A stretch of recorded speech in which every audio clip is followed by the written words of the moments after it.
I have something to confess.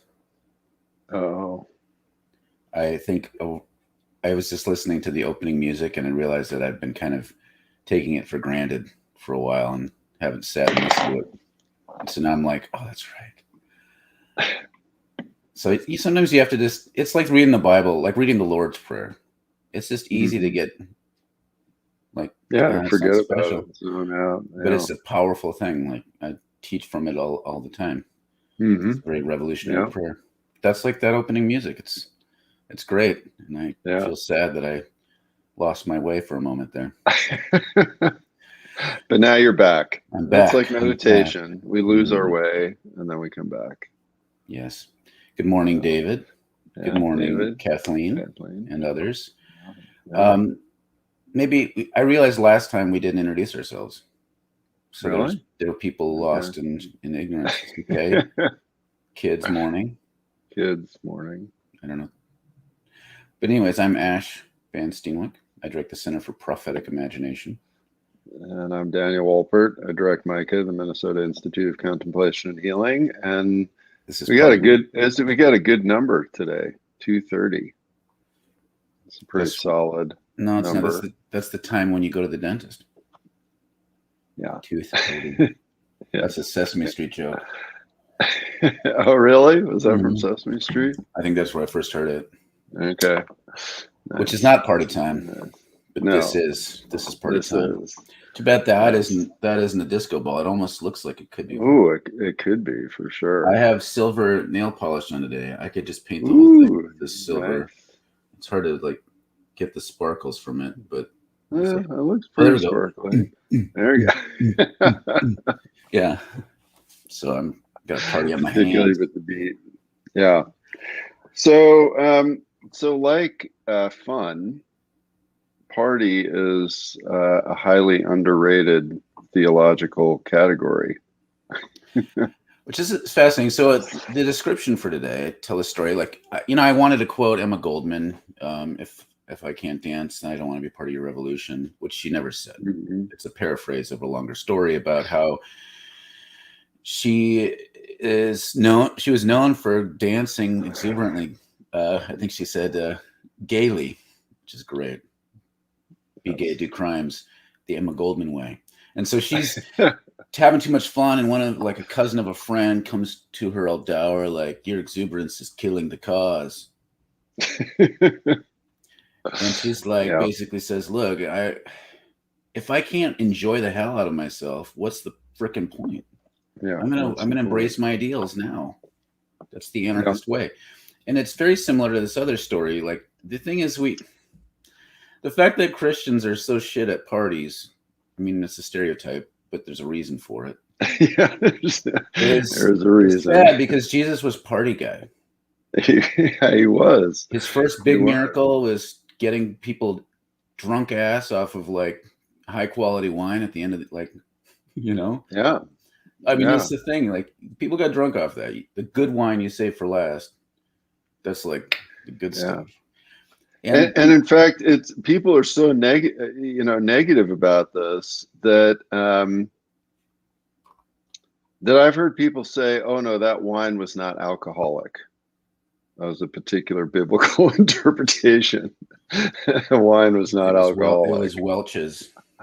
Yes, it was actually that really awful, slightly purplish, watered down grape juice that some people use for communion. And then later on, the religious leaders, I think it's the Pharisees in this particular context, but I can't recall, get upset at him for being a drunkard and a glutton. Mm-hmm. Yeah. And they're like, these are shit times, so you should be fasting, comrade. And he's like, look, you fast when you don't have the bridegroom. This is party time. So party time is part of Jesus's spiritual path. Yeah. And we have to think about that, because like, if anytime you bring this stuff up, it's hard to think about this outside the context of capitalist modes of discourse and our entertainment economy. I mean, we see this in the leftist circles. Well, not just leftists, it's broadened out, but in progressive liberal circles where there's an emphasis on self-care, it gets hard to even know what is actually appropriate self-care. Like, what is healing for me versus for self-care, I decided to lock myself in my house and get drunk all weekend while I binged Game of Thrones as my form of self-care. It's like, well, I don't want to yuck your yum, but I question how healthy that is. Right. So you have these, like, how do we even think about like taking care of oneself at like a base level? But then when we start talking about celebration, fun, recreation, joy, party, in a way that nurtures healing and revolution and beautiful forms of transgression without getting sucked into the capitalist entertainment system way of thinking about it. It's a biggie. Yeah. And, and it's so, I mean, this is so interesting to me to kind of watch all of this, particularly having grown up in California in the 60s and the 70s. Then that's right. And, and it's interesting. And it's interesting to me how many people who are kind of revolutionary want to downgrade hippies, because that's what hippiedom was all about. I mean, one can have all kinds of critiques about the 60s and 70s and different things, but the fact is that a very large percentage of what was happening culturally there was about getting out of the straitjacket WASP culture of the 50s. And but it's funny, like, so we're up north at the Micah Retreat Center, and Saturday night we went to this. They have this little festival in Grand Forks the weekend after Labor Day, and some friends of ours who have a band, they were playing, and so we went to see the band, and they were great. And what was very interesting to me was that of the maybe, it was an outdoor thing. I don't know, there were maybe 100 people standing around there, maybe more, a few more, but not much more. And of that 100 or so people, there were literally like 10 of us that were dancing. And everybody else was standing there, either with one or two drinks in their hands. Sometimes they were listening to music. A lot of times they were just talking to their friends. And they were really disengaged and disconnected in a lot of ways. And certainly in terms of their embodiment, they were very disengaged and disconnected, right? So here's this, loud music with great rhythm, these people up on stage, like kind of giving it their all, to engage with the audience. And here are these, people with two beers standing there going like, yep, yeah, I kind of like this, or I don't. No, go get another beer because I finished this one. and then if we're the ones that are dancing, like we start to feel a little weird, right? Because 90% plus percent of the people are just standing there still. And I mean, it didn't stop us from dancing, but it's just very noticeable. It's very, very noticeable. And I think that it comes out of a lot of this this culture of repression. And it's not just that Scandinavians are stoic, right? I mean, if you look at all the stuff with Vikings and everything, like,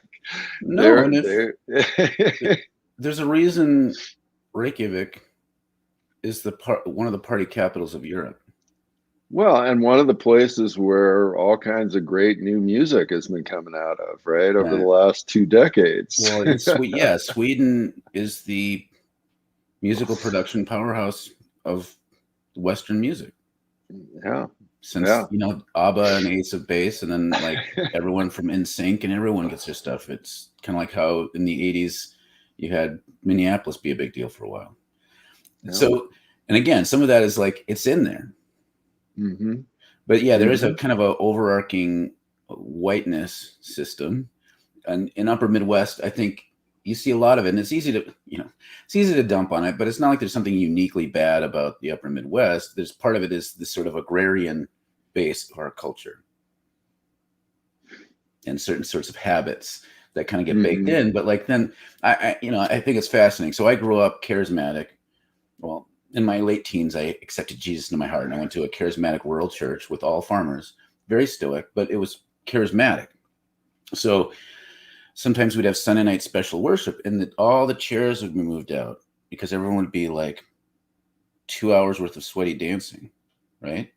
And it creates this context. Well, this is holy, so get into it. It's not like anyone was a good dancer, but like seeing elderly people dance, there's something profound about that. That is a type of partying. And I really, even as messed up as the theology was, I have zero doubt that was very healing for a lot of people. And that's probably the closest I got in my youth to enjoy my own, feel like I can enjoy my body. Right. So it's there. It's always, it's close by. Like it comes out in weird ways because everyone knows that we need to celebrate and engage our bodies and enjoy an exuberance. And, and as dumb as it is, like men's pancake breakfasts, it's a type of party. Like, so there's these, it's just, they're trying, but no one tells you that like partying is a discipline, is a discipline in the best sense of the word. And that celebration is something that you need to do, not in just a vague way, but like in a certain kind of reckless way. Got a few comments coming in. Here, speaking of upper Midwest, white people, boy, the Lutherans know how to party. I did my best with that accent. See, they need to use Mad Dog 2020 for the one at church. That'll get the party going. Apparently, here's the thing. I've started getting into tequila and mezcal as my go-to clear alcoholic thing for making mixes. And every time I make a drink, it seems like somebody at any gathering will be like, I don't drink tequila.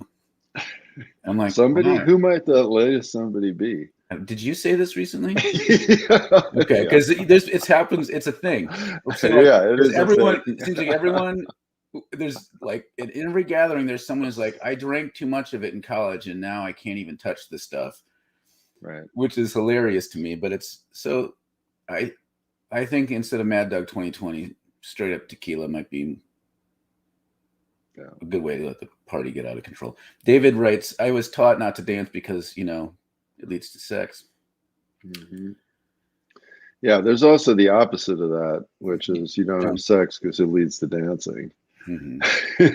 So, it's like that's why Calvinists don't have sex standing up, because it leads to dancing.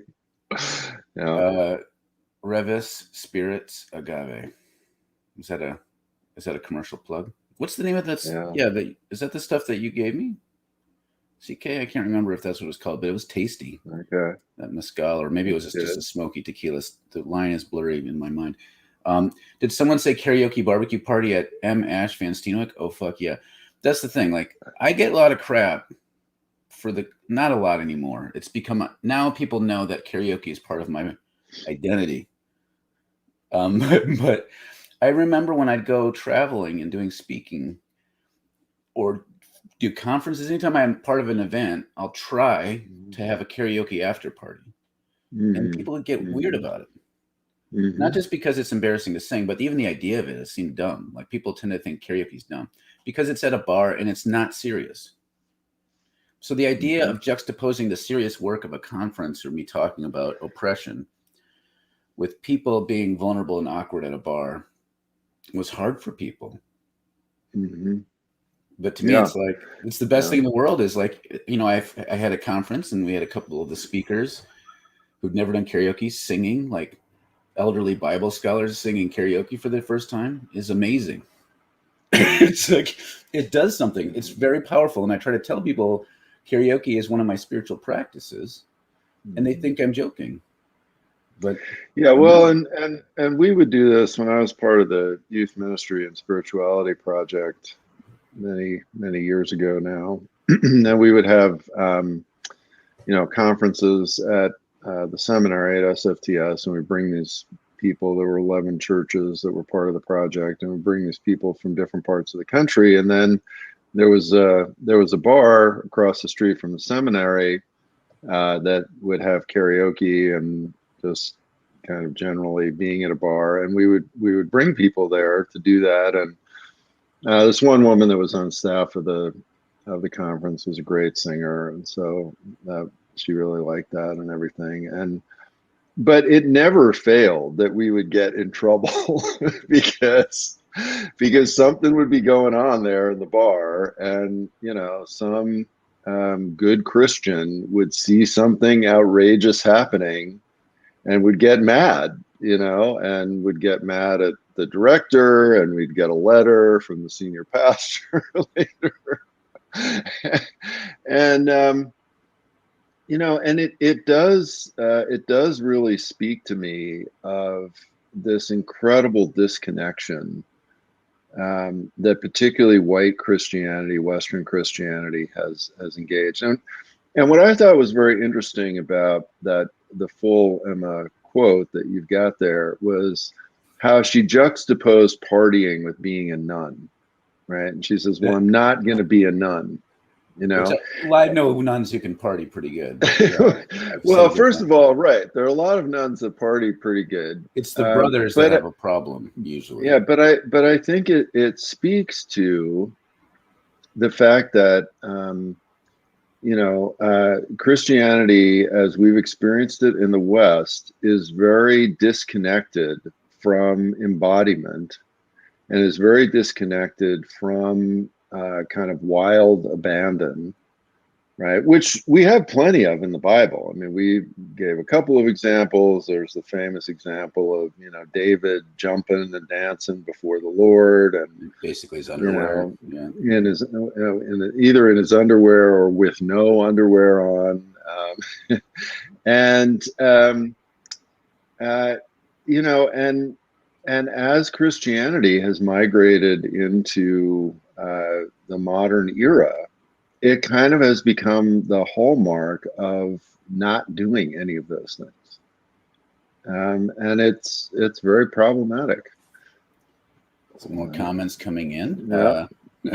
Kathleen, I love your anecdotes, Kathleen. Yes. It's like Lake Wobegon, but more real and with less bullshit in it. Party for white women in the suburbs often means getting together to buy products from certain companies. Yes, absolutely. And what's really interesting, the latest twist on this, which a white woman from the suburbs recently told me about, is how now drinking wine is kind of part of all of these things. So like doing yoga and drinking wine, and getting your hair done and drinking wine, and buying products and drinking wine.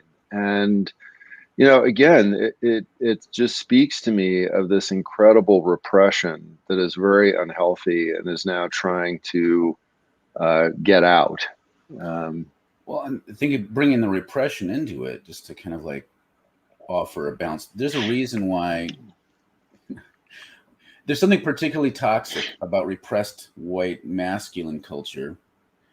When someone in that culture decides to party, it's usually having to get drunk and then letting repressed things out, and then often it's just rape culture, violence. And so I want to just name that, because like sometimes the idea of a party can be scary because of this, but that doesn't mean that just shows the nature of the issue. The issue isn't that people party too much; it's that they don't know how to party. Yeah. So much so that they are so disconnected that when they finally lose their inhibitions, it becomes very negative. Happens. It's like, okay, that's not what we want to encourage at all. Not not that kind of recklessness. No. More of a giving yourself over to communal joy, and letting you feel the joy all the way down to your bones, and letting yourself look like a fool about it. Mm-hmm. It's to me a spiritual. That's to me karaoke at its best is like that. It's about enjoying being foolish looking, and not caring about how good you do, because you're just there for fun and friendship and meeting new people. This to me can be very great. That's Good, great. good to hear from you, Michael. It's been a while. If you ever have ever watched Mennonites dance, you'll know why they think it is a sin. Hey, come on, ripping on the Mennonites. All right. Revel. Yeah, that's it. Revel Spirits. Check it out, everyone, wherever fine spirits are sold. It's tasty. Catherine writes, there's a paradox for me as an artist where if I don't do enough play, I end up with not enough flow in my creative wells to make serious work. I hear that. Play can be a discipline that lets me enter the state of mind necessary to create. This isn't absolutely. And this is where I love this question: are we having fun yet? And I have a T-shirt that says that, and it's actually my third copy of a T-shirt that says that because I wore out the other two.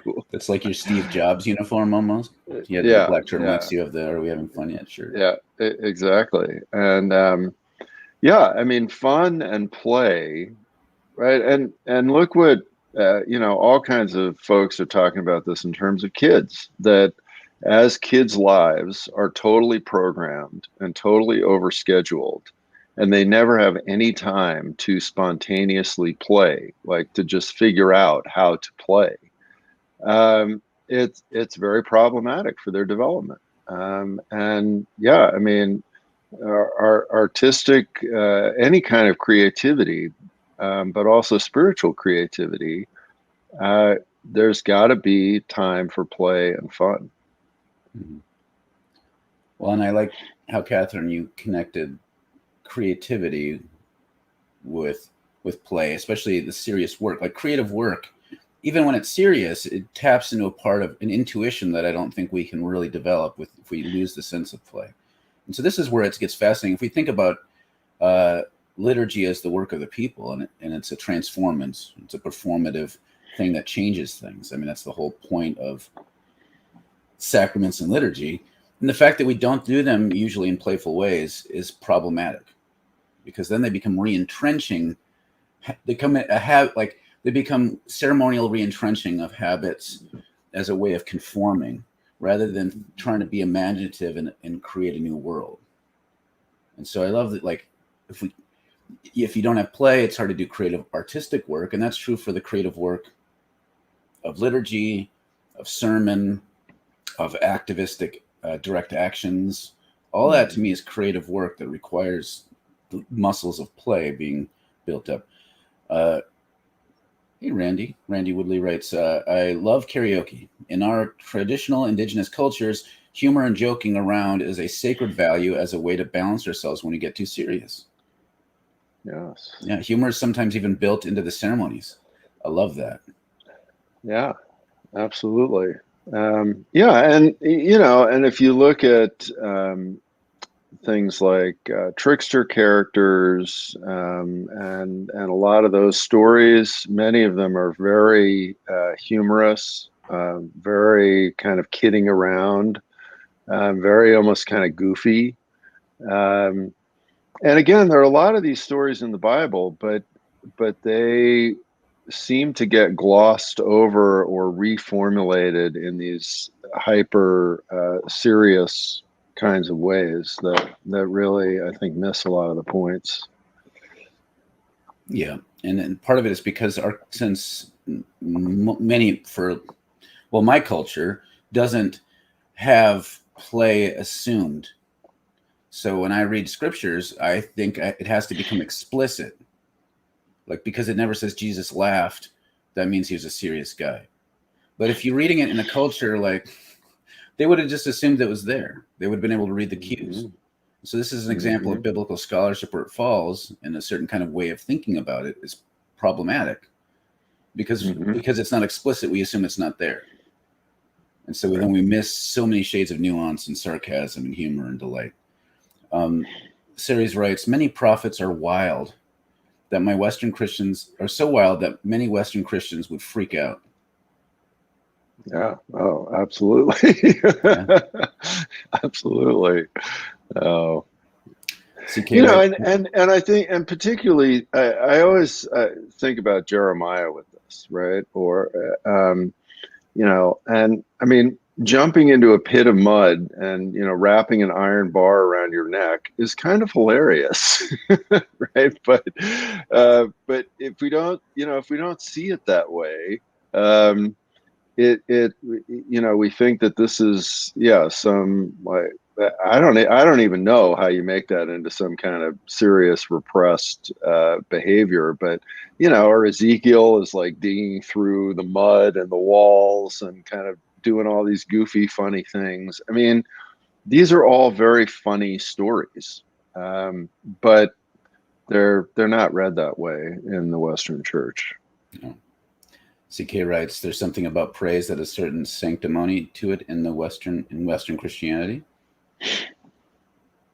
Yeah, certainly. I think I know where you're going with that, but I'd love to hear more reflections on that because I feel like there's a lot in there.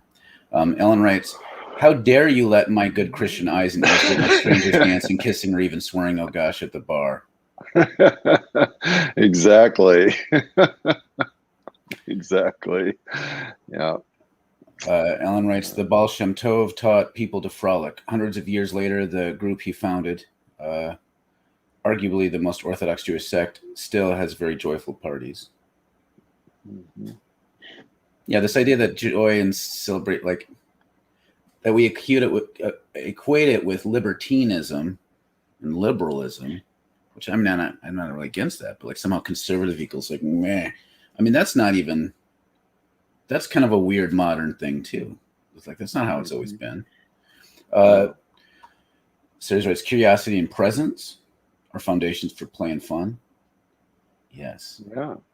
I mean, it's like the thing again, just getting back to karaoke. I mean, half the fun is people watching and curiosity and like, what's that guy going to sing? Mm-hmm. Why does that guy always wear the same sweater when we come to karaoke? We have these conversations and it's very playful. And it's all, to me, it's a type of contemplation. If you're going somewhere and you're giving your attention to people and allowing yourself to be non-judgmental and curious and reflecting upon your experience of it, that's contemplation. But somehow we think that can't be it. I have to be sitting in a dark room with a candle and my yoga pants or whatever, and sitting in the lotus position and trying to keep my mind empty. No. Not to make fun of centering prayer. I do that, but some people get weird about it. Ellen writes, "Powerful Christians don't enjoy vulnerability, but should learn. Exploited Christians have had vulnerability pushed on them, so even something lighthearted like karaoke can feel scary." Yeah. I mean that's the thing. If you're in some sort of religious setting, and we talk a lot about Christianity, obviously, but it can be any religion.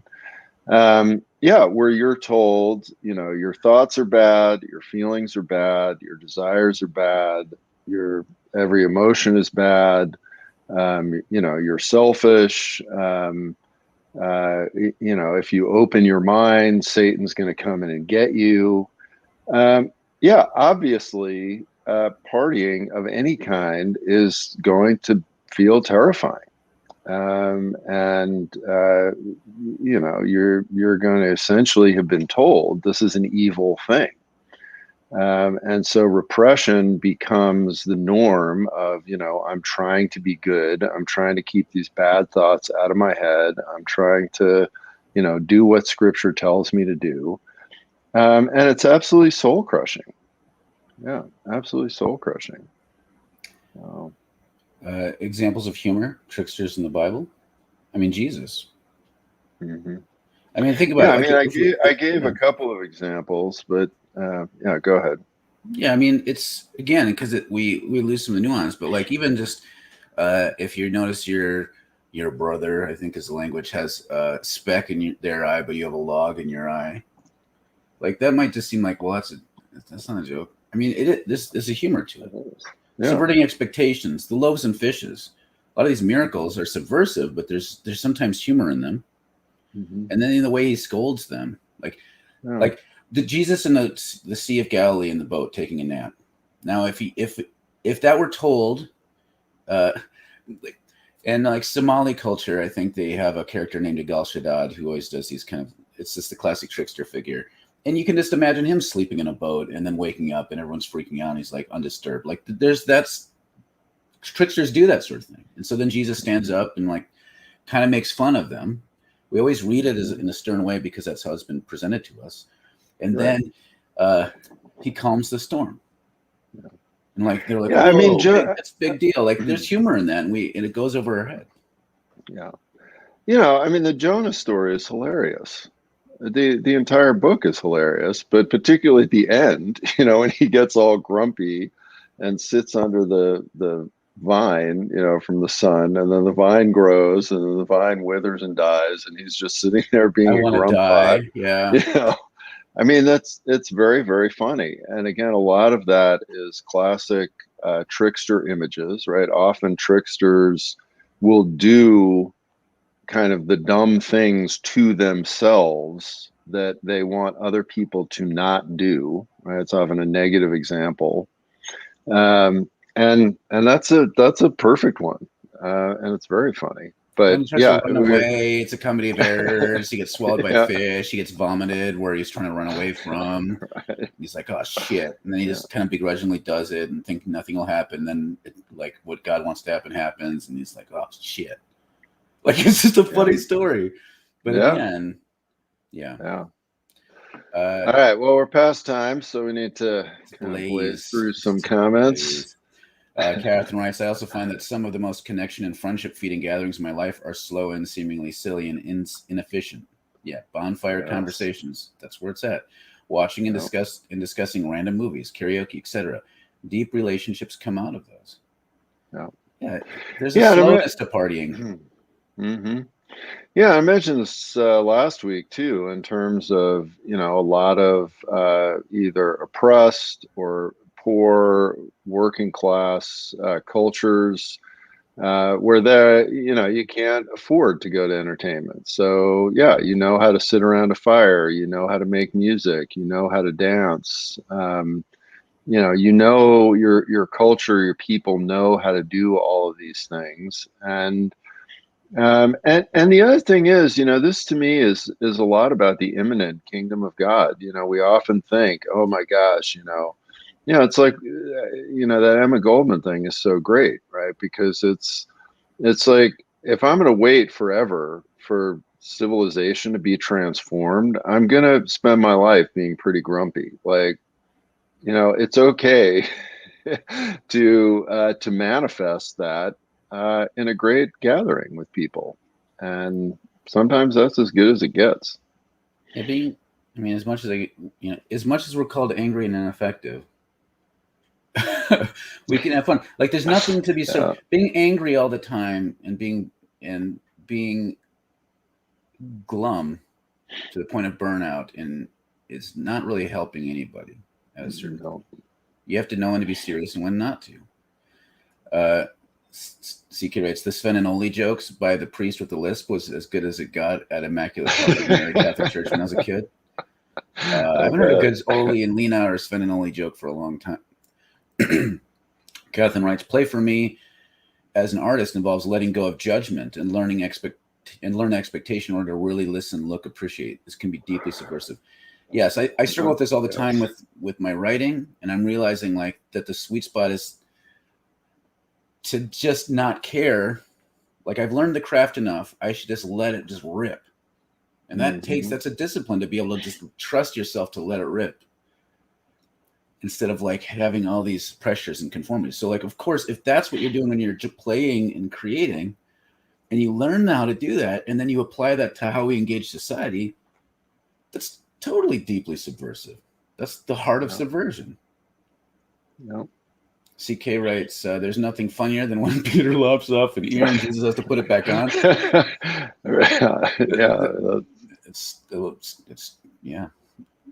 Neil asked, what if Jesus was poking fun at Peter when he said, get thee behind me, Satan? Do we have to read that as a serious rebuke? I don't know. This is a question. Like, I think we have to like look at this, and things can be serious and funny at the same time. Like we know that when we're watching our films and we expect the Bible writers to be dumb when it comes to drama and craft. So there's nuances there. Like when the Apostle Paul says that he considers it all, he like lists his pedigree. It's like, you know what? this is a pile of shit. Like, there's some humor, Scoopbalon, there's some humor to that.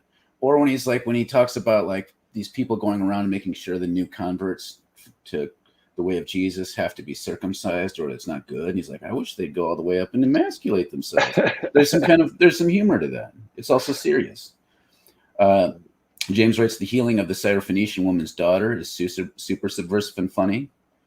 Yes, the whole dog conversation. There's awkward humor in that. David writes, the animals in Jonah wearing sackcloth and ashes. Even the animals repent is funny. Balaam's ass. Yeah, Balaam's ass. Just even the name is funny. Play for me. Play, instead of pray for me. Play for me. Yeah. Adam writes, hey, I haven't seen you around these pods for the time, Adam. Right on, Dan. With a sense of connection to culture, you have skills and stories built in to participate with your community. When you take that away, you only have money and products or drugs to connect, which are really practices of isolation in a way. The system needs us to need it to fill a hole within. Yeah. Yep. And Ellen writes, can you imagine a slapstick Three Stooges-esque Life of Christ movie? I mean, Life of Brian. I can't. I was going to say it's called Monty Python. But I mean, but that's just, to me, that's just the first step towards a greater. Yes. A greater thing. Much greater. Yeah. All right. Well, this was a lot of fun. And thanks, as always, for all of your participation. And the disco ball. Loaves and Fishes, huge party. Yeah. And the Catholic workers know it. Like, Catholic workers know it. They're Loaves and Fishes people. We'll see you Wednesday. Back on Wednesday. Adios. Bye.